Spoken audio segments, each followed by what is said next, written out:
Welcome to the home of comedy sport in India. Welcome to Indian Fight Junkie. बिल्ली को दूध से दूर रखना आसान है, पर कॉनर मैकग्रेगर को खबरों से दूर रखना आसान नहीं है। किसी देश का राष्ट्रपति मर जाए तो साला इतनी खबर नहीं होती जितनी कॉनर मैकग्रेगर के एक ट्वीट पे होती है। कॉनर मैकग्रेगर के एक ट्वीट पे इतनी बड़ी खबर हो जाती है, उसके बाद भी कई लोग कहते हैं कि कॉनर एक्चुअली एमएमए का सबसे बड़ा स्टार नहीं है।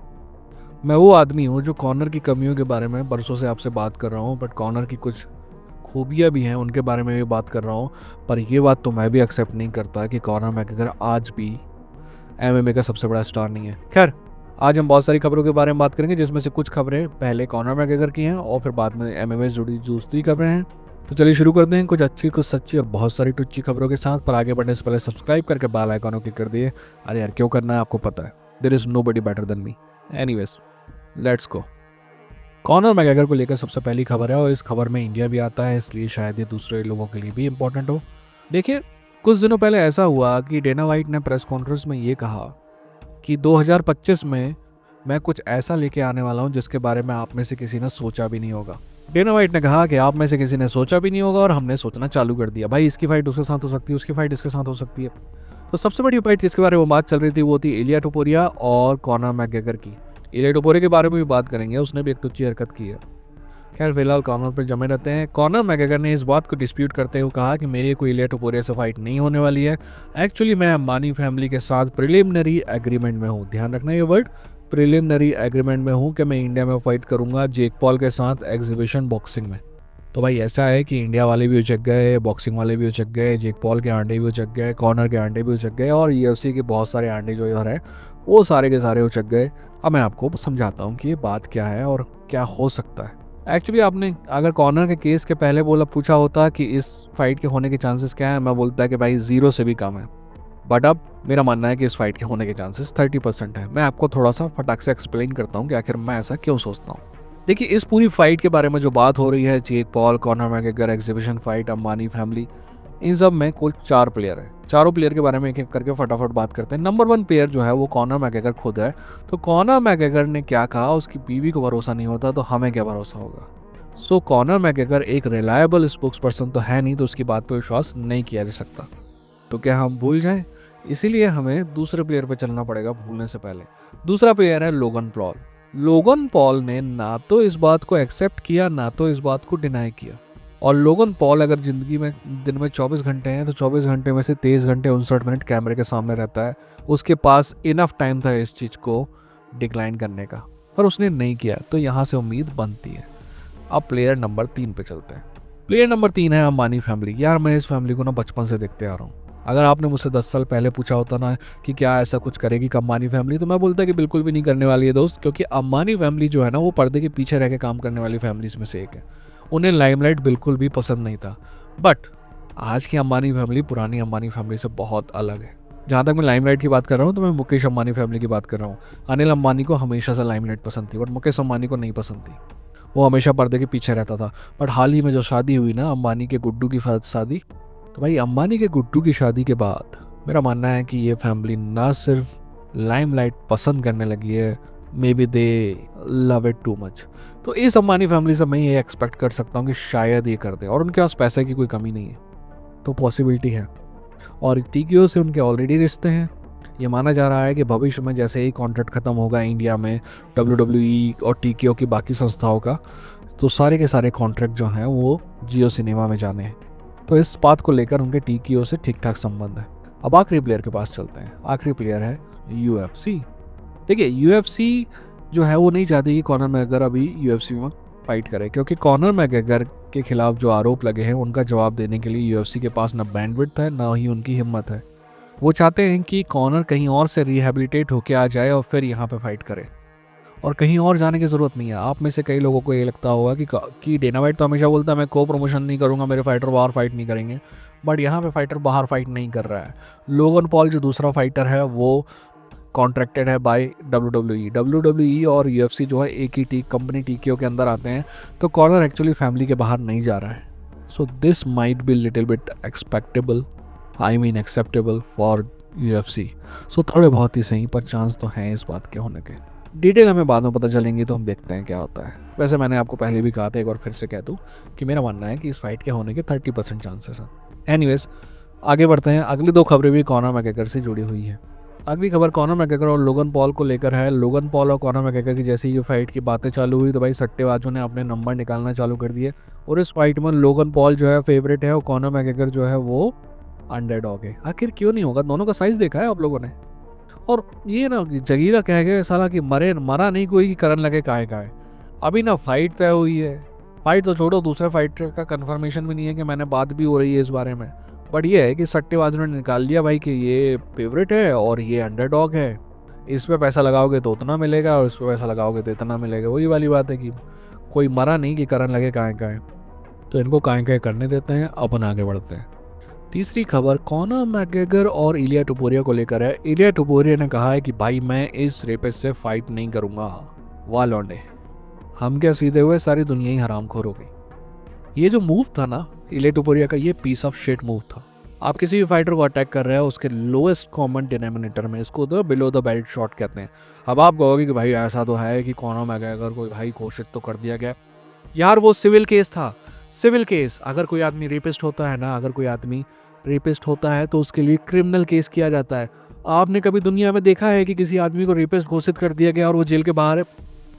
पता है क्यों जेल के बाहर है कॉनर मैकग्रेगर? क्योंकि वो क्रिमिनल केस नहीं था, सिविल केस था।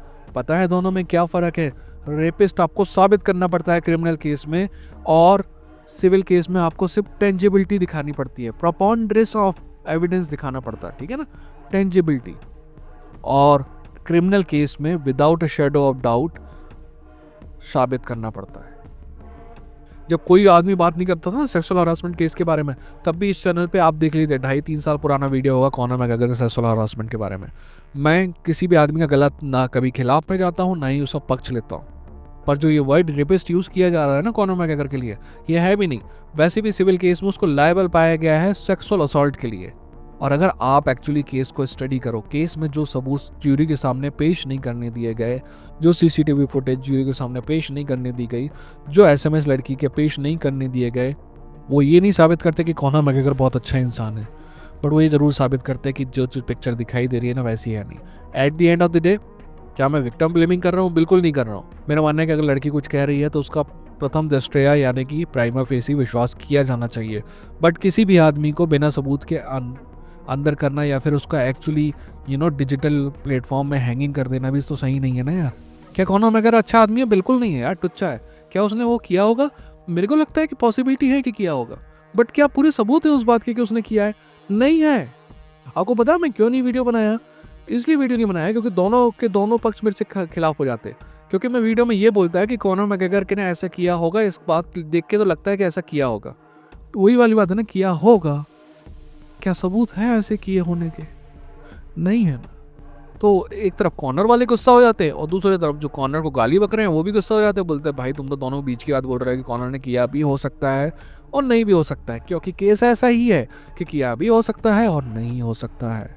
If a girl gets raped she will not have sex same night again, and if she does so, मैं उसका ये मतलब निकाल सकता हूँ कि there was no rape. If a girl gets raped she is hanging around the person that she thinks that she says that person has raped me, why would you hang around him again?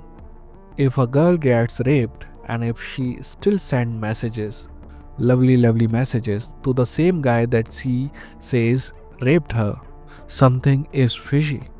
हाँ, किस बात पे मेरे को सबूत नहीं है, किस बात पे मेरे को कोई भी शक नहीं है कि वो जो भी उन दोनों के बीच इंटरकोर्स हुआ था, that was forcible intercourse, that I agree, and that is assault. Anyways, तो ये जो हरकत की ना इलिया टोपुरिया ने, ये बहुत तुच्ची हरकत है और दूसरे भी करेंगे। आपको ना ज़्यादा दूर नहीं जाना, गो अहेड और जाके कॉनर मैकग्रेगर की वाइफ का स्टेटमेंट आप पढ़ना, ठीक है। उसके बाद उस केस की बहुत सारी जानकारी इंटरनेट में मौजूद है दोनों साइड की, आप जाके पढ़ना और फिर मेरे को बताना कि मैं गलत हूँ क्या सही हूँ। माफ़ करना यार, पर मेरा ज्यूरिस्प्रूडेंस के बेसिक सिद्धांत में भरोसा है और ज्यूरिस्प्रूडेंस का बेसिक सिद्धांत ये कहता है कि भले ही 1000 क्रिमिनल जेल जाने से बच जाएं, बट कभी भी किसी इनोसेंट आदमी को जेल नहीं जाना चाहिए।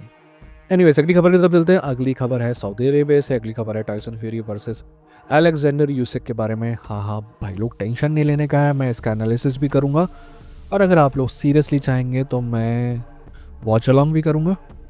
तो इससे जुड़ी पहली खबर जो है ना, जो प्योर बकवास टाइप की है, वो ये है कि भाई साहब ऐसा है कि इस फाइट के दौरान ना 3 जज तो होंगे ही होंगे, चौथा जज होगा एआई जज, आर्टिफिशियल इंटेलिजेंस जज। यार ये सब गिमिक है, इस सब का कोई मतलब नहीं है कि आर्टिफिशियल इंटेलिजेंस जज बोलेगा टाइसन फ्यूरी जीत गया और बाकी 3 जज बोलेंगे अलेक्जेंडर यूसिक जीत गया तो क्या टाइसन फ्यूरी जीत जाएगा? नहीं ना।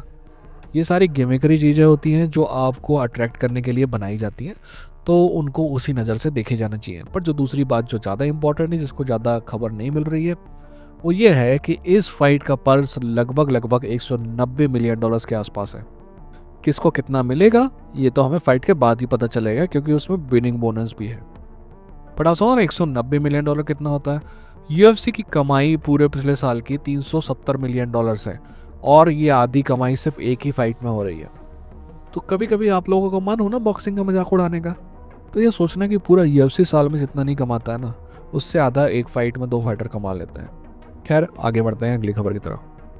अगली खबर ऐसी है कि भाई ऐसी माहौल में चल रही है ये खबर, पर जिस आदमी ने खबर फैलाई है उस पर मेरे को जरा सा भी विश्वास नहीं है, बट फिर भी मेरा काम है कि बात कर लूँ इस बारे में, तो कर देता हूँ। ऐसी बात चल रही है कि Nate Diaz versus Jake Paul होने वाली है एमएमए फाइट, और वो भी अगले साल जुलाई में।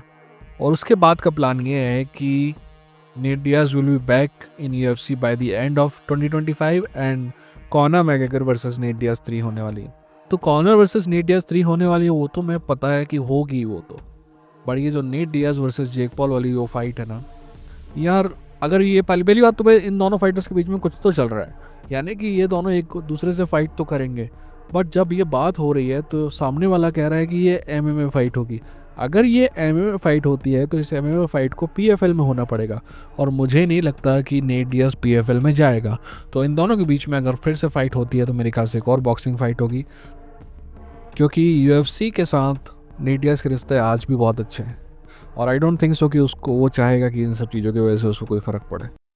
तो पीएफएल में तो वो नहीं जाएगा, और अगर पीएफएल में नहीं जाएगा तो ये फाइट बॉक्सिंग की ही होनी चाहिए। खैर जैसे जैसे पिक्चर क्लियर होगी मैं आपको बताऊंगा। फिलहाल हम आखिरी खबर की तरफ चलते हैं। आखिरी खबर पिटबुल को लेकर है। पिटबुल ने हाल ही के इंटरव्यू में कहा है कि वो यूएफसी में जाना चाहता है। उसने कहा कि जैसे ही उसको रिलीज़ मिलेगा वो ज़्यादा बात करेगा इस बारे में। यार पिटबुल जितना होपफुल लग रहा है ना कि उसको पीएफएल से रिलीज़ मिल जाएगा, मैं उतना होपफुल बिल्कुल भी नहीं हूँ।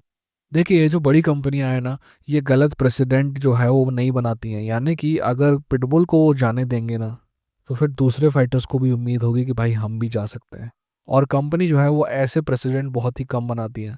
और पिटबुल आज से 3 साल 4 साल पहले अगर यूएफसी में आ रहा होता ना, तो I would have been extremely excited, क्योंकि पिटबुल बहुत शानदार फाइटर है दोस्त।